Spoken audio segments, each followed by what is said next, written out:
Thanks for tuning in. It's a big day for us here at Dead Dude of the Day because today we're going to be talking about our first female Dead Dude of the Day.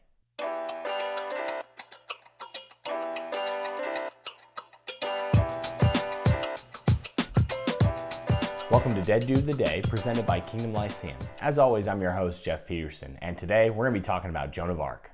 Joan of Arc was born to French peasant parents in the small village of Domremy, France, around the year 1412. Like many French, she was raised a devout Catholic. Her religious instruction proved to be her only real education.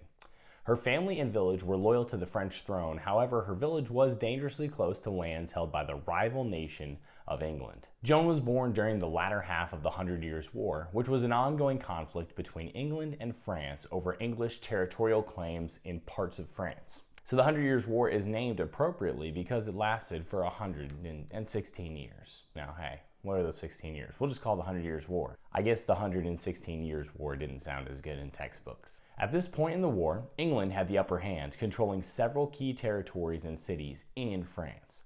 The English also practiced scorched earth policies when conquering French lands, ruining the livelihoods of thousands of French peasants. It was a really rough scene. Joan was no stranger to war growing up, having seen several small conflicts in her own duchy. While working in her family's fields at the age of 13, Joan claims to have been visited by 3 saints with a message to her from God. This message was to lead the French in driving the English out of their lands. This account of her vision also conveniently fit like a folktale at this time, or a legend that a virgin would lead French to victory over the English invaders. Convinced of her mission and divine calling, Joan finagled an audience with the young French king, Charles VII. She traveled through English-held territories dressed as a page boy to avoid capture. She eventually arrived at Charles's court in Chinon. This meeting went well, and Joan was placed into a leadership position in Charles's army. She really nailed that job interview. Hi, I'm Joan. I had a vision from God and I'm supposed to lead the French.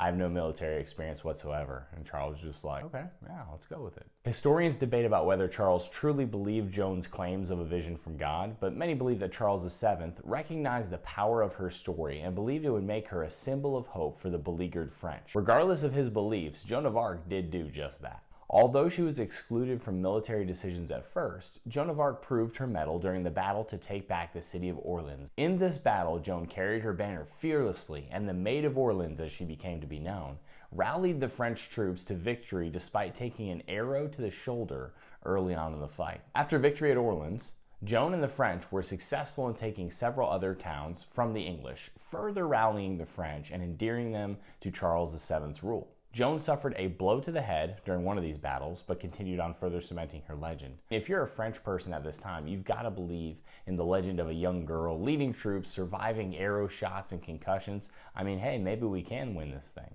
A brief truce was declared during Joan's rise to power. Proving her zeal and restlessness during this truce, Joan tried to pick a fight with some of the followers of a heretic, John Huss, in Bohemia.